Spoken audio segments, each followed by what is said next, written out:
ओ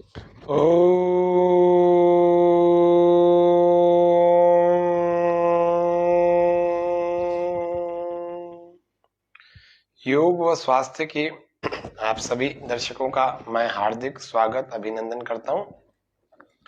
आज का हमारा शीर्षक है अच्छे स्वास्थ्य के लिए कुछ जरूरी बातें। अच्छे स्वास्थ्य के लिए कौन कौन सी जरूरी बातें होती हैं? होती तो बहुत सारी हैं, लेकिन हम किन किन का पालन कर सकते हैं? आप दर्शकों में से ही पिछले 1.5-2 सालों में मेरे पास बहुत सारे प्रश्न आए। उन प्रश्नों को मैं आपको आज उत्तर देता हूं। कुछ दर्शकों का प्रश्न आया कि दूध नहीं पच रहा, हमारे को दूध ना पचे तो हम क्या करें? तो मैं बता दूं आपको, दूध नहीं पच रहा तो दूध पीने के बाद में आप सौंफ का सेवन करें। थोड़ा सा सौंफ का सेवन करने से आपका दूध पचने लगेगा, या दूध में भी सौंफ डाल सकते हैं। दूध में थोड़े से सौंफ डाल दीजिए, 1/4 चम्मच, आपका दूध पाचक हो जाएगा। वात नहीं बढ़ाएगा, कफ नहीं बढ़ाएगा। दूध का सही समय होता है रात्रि काल, सोने से पहले, थोड़ी देर पहले। एक नियम हो गया दूध को पचाने का, सौंफ का सेवन करें दूध में डालकर या दूध के बाद। दूसरा एक नियम है, वो क्या कहते हैं, सवाल भी आए हैं कि दही नहीं पच रही, दही न पचे तो क्या करें? सौंठ को डालें, सौंठ को। सौंठ का मतलब अदरक जो है सूखी हुई होती है, उसको कहते हैं सौंठ। उसको आप पीस कर रख लीजिए और उसका सेवन आप दही में डाल करके कर सकते हैं। और यदि इसको आप सौंठ को अमरूद को भी अगर काट करके उसके ऊपर सौंठ को, काली मिर्च को, काली नमक को, तीनों को डाल करके सुबह नाश्ते में चबा चबा के खाएंगे, इनके दानों को चबाना नहीं है, तो आपके कब्ज की समस्या भी सॉल्व हो जाएगी, ये बात तय है। इसीलिए सौंठ का पाउडर यानी कि बहुत बड़ा मजेदार होता है पेट को अच्छा रखने। तो दही जिसको नहीं पच रही वे लोग सौंठ का सेवन करें दही में डालकर या दही के बाद। एक और प्रश्न आया कि हम तो छाछ पीना चाहते हैं, अब गर्मी बहुत हो गई है, लेकिन हम छाछ नहीं पी पा रहे, तो क्योंकि वो पच नहीं रही, तो कम लेवें छाछ, उसमें जीरा, सिका हुआ और काली मिर्च इसको डालें। काली मिर्च पिसी हुई और जीरा सिका हुआ, इसको डाल करके आप धीरे धीरे पिएंगे, निश्चित रूप से पचेगी। बहुत अच्छी है छाछ हमारे सबके लिए। एक और सवाल आया, अरबी और मूली के पत्ते। अरबी भी कईयों को भारी लगती है और कईयों को मूली भी भारी लगती है। पत्तों की तो बहुत कम ही लोग सब्जी बनाते हैं, लेकिन मूली की बात कर रहे हैं तो मूली खाते हैं तो गैस हो जाती है। नहीं, मूली तो गैस को दूर करती है। आपको बनानी खानी आनी चाहिए, इसको पचानी आनी चाहिए। तो मूली के जो अगर नहीं जिसको बच पा रही वो लोग क्या करो, अरबी और मूली को जब भी सब्जी के रूप में बनाते हैं तब अजवाइन को जरूर डालो।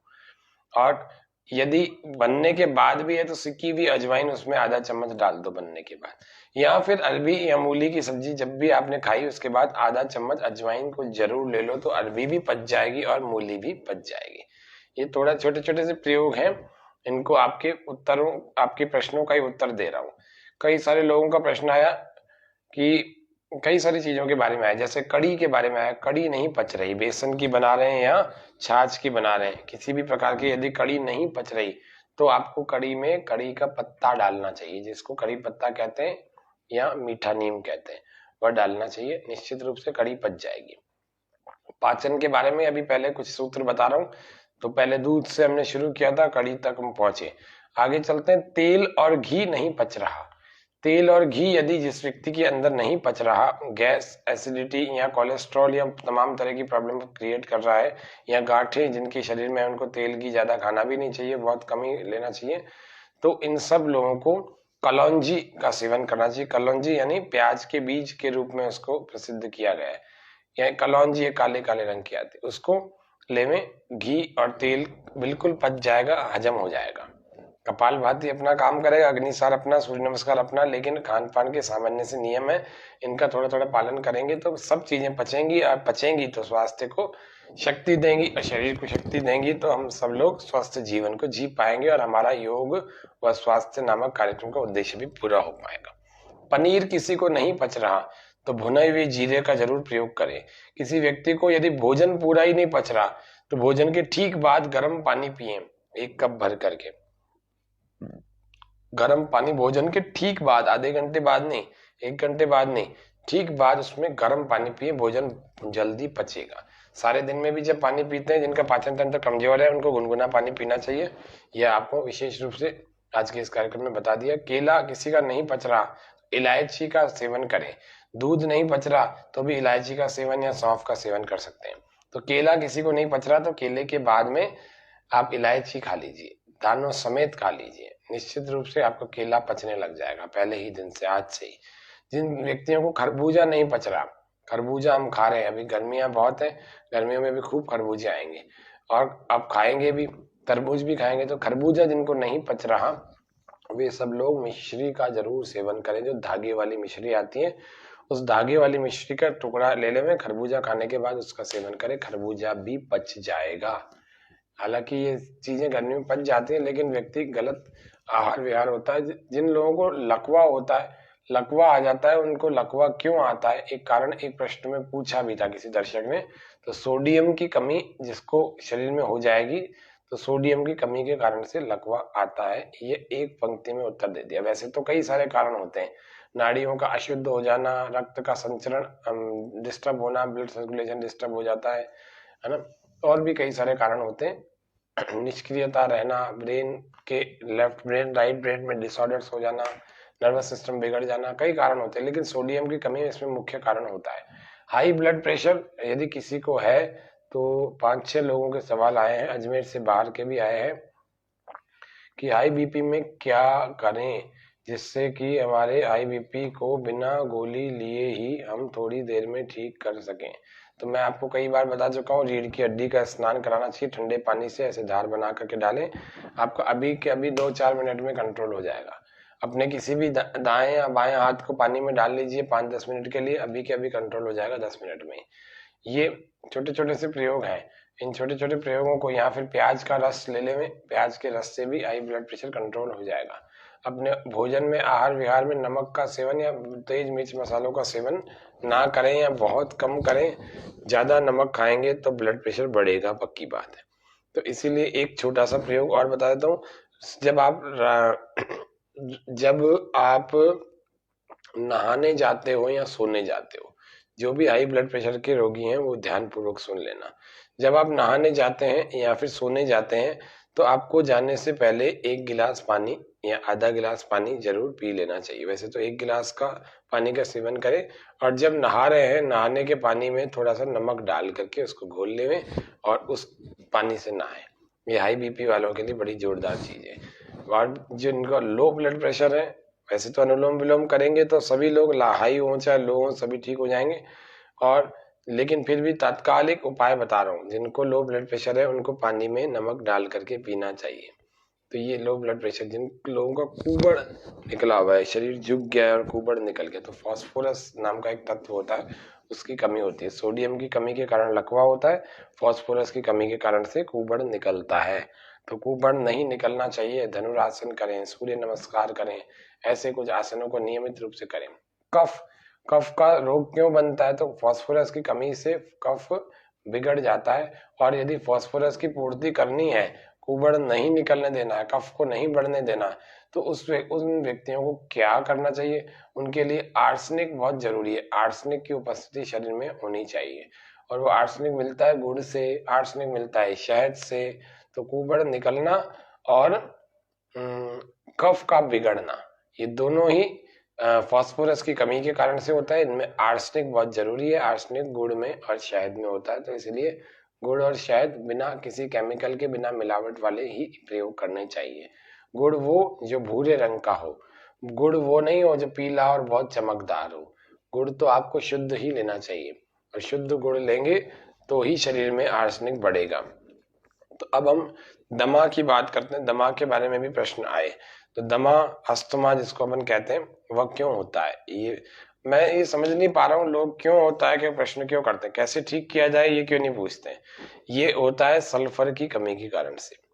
ठीक है, जिन लोगों के सल्फर की, नेचुरल सल्फर की कमी होती है, उन लोगों को दमा भी हो जाता है, और वे लोग अलग अलग नशों को भी करने लग जाते हैं। तो आप सब लोग ये ध्यान रखें कि दमा को सल्फर की कमी के हमें पूरा करना है। सल्फर की कमी कई सारी चीजों से पूरी हो जाती है, और उन चीजों में क्या क्या है, दमे के लिए कभी अलग से प्रोग्राम अस्थमा के लिए बनाएंगे तो उसमें अलग से बता देंगे।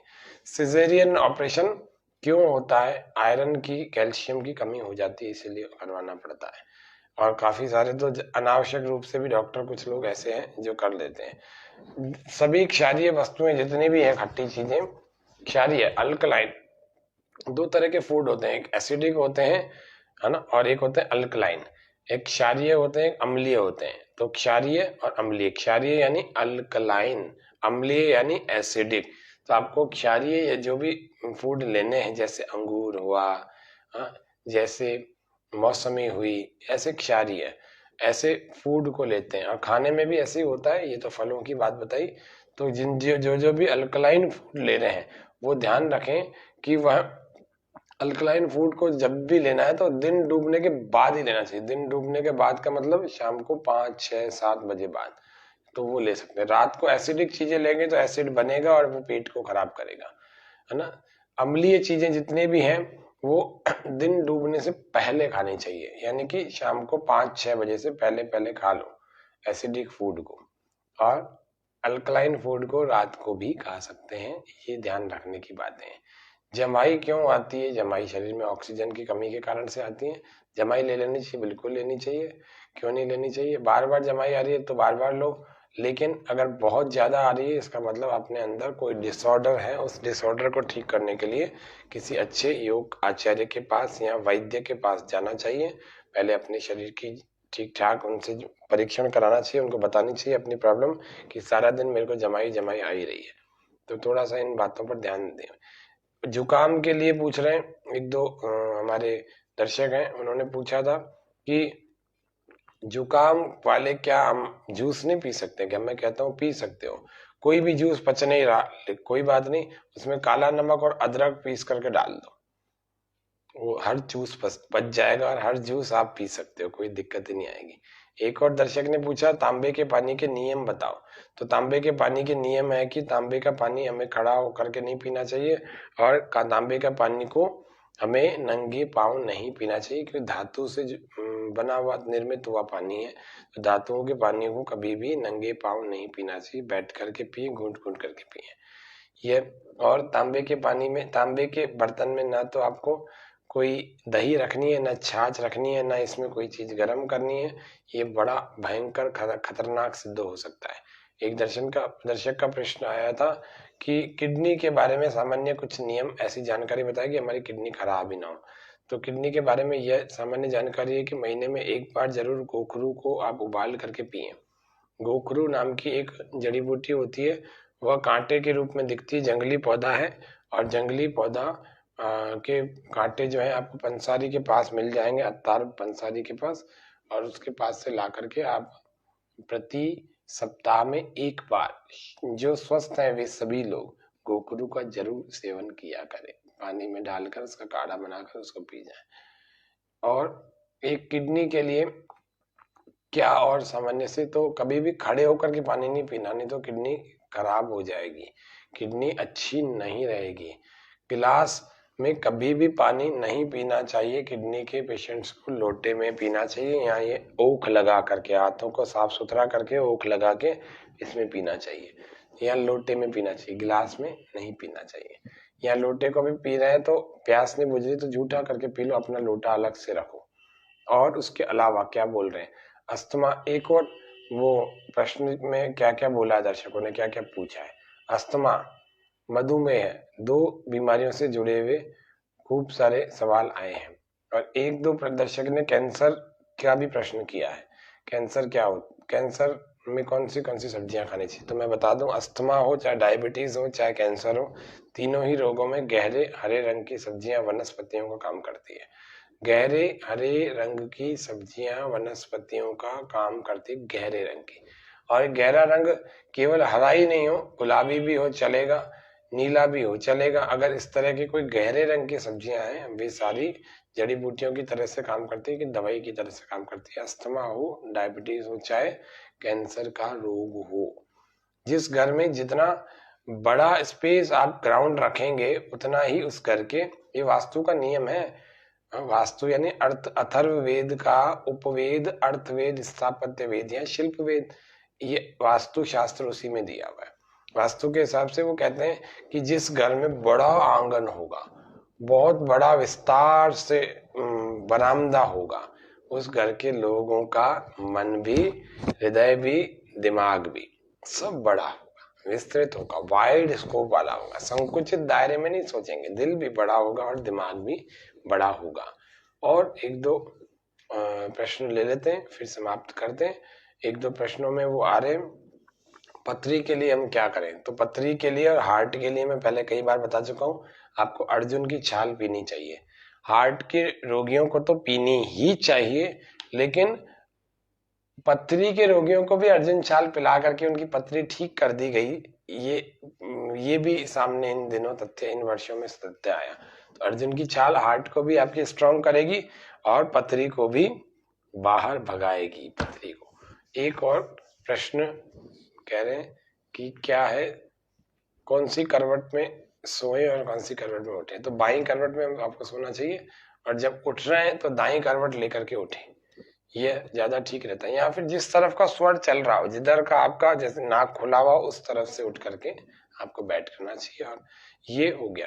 और उसके अलावा पेट के बल आपको कभी नहीं सोना चाहिए। आपको हमेशा पीठ के बल नहीं, पेट के बल नहीं, आपको कब कैसे सोना है, आपको करवट लेकर के सोना है। थोड़ी देर के लिए आप पीठ के या पेट के बल सो गए तब तो ठीक है, लेकिन इनमें भी पीठ के बल ज्यादा ठीक रहता है पेट के बल की अपेक्षा। लेकिन और भी गहरी बात करें तो वो है कि करवट लेकर के सोएं, दाएं या बाएं। भोजन के ठीक बाद आपको करवट लेकर के सोना चाहिए, लेफ्ट वाली करवट। और यदि ऐसा नहीं कर रहा, जो व्यक्ति पेट के बल ही सो रहा है, उसको हर्निया भी होगा, उसका प्रोस्टेट ग्लैंड भी बढ़ेगा, उसके अपेंडिक्स की भी प्रॉब्लम आएगी। इसलिए आपको उल्टे होकर यानी पेट के बल नहीं सोना चाहिए। ये छोटी छोटी सी बातें हैं, लेकिन बड़ा आरोग्य देने का काम करती हैं। इसीलिए आपको सोने के समय में भी पूर्व दिशा में सिर, पश्चिम दिशा में पैर, पढ़ने के समय में भी पूर्व दिशा की तरफ देखें और पश्चिम दिशा की ओर पीठ होनी चाहिए। इसी प्रकार से आपको भोजन के लिए भी पूर्व दिशा की ओर मुख और पश्चिम दिशा की ओर पैर, पैर मतलब पीठ दिखती हुई हो। ये सामान्य से छोटे छोटे नियम है। नियम तो काफी सारे होते हैं जीवन को अच्छा जीने के लिए, स्वस्थ जीवन जीने के लिए, लेकिन चूंकि आप लोगों के काफी सारे संशय थे, आज उसी को निवारण करने के लिए मैंने आज के इस कार्यक्रम में लाइव आपको दिया। आप सब लोग स्वस्थ रहें, प्रसन्न रहें और अच्छी जानकारियों को इकट्ठा करके स्वयं भी अपना उद्धार, अपना भला करें और अन्यों का भी भला करें। योग व स्वास्थ्य के आज के इस लाइव में हम इतना ही रखते हैं। श्वास पूरा भर के ओम का उच्चारण।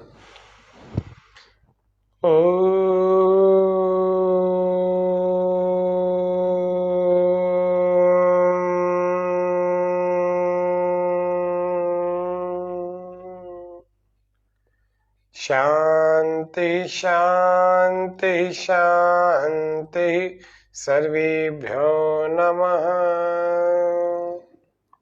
तो सबको सादर नमस्ते, सादर धन्यवाद। धन्यवाद प्रकट करता हूं, क्योंकि स्वामी न्यूज के इन दर्शकों की वजह से यह कार्यक्रम निरंतर रूप से आज 322वें एपिसोड तक पहुंच चुका। तो आप सबको हृदय से पुनः आभार व्यक्त करते हुए आज के कार्यक्रम को यहीं पूरा करते हैं। जय हिंद, जय भारत। करें योग, रहें निरोग। ओम शांति।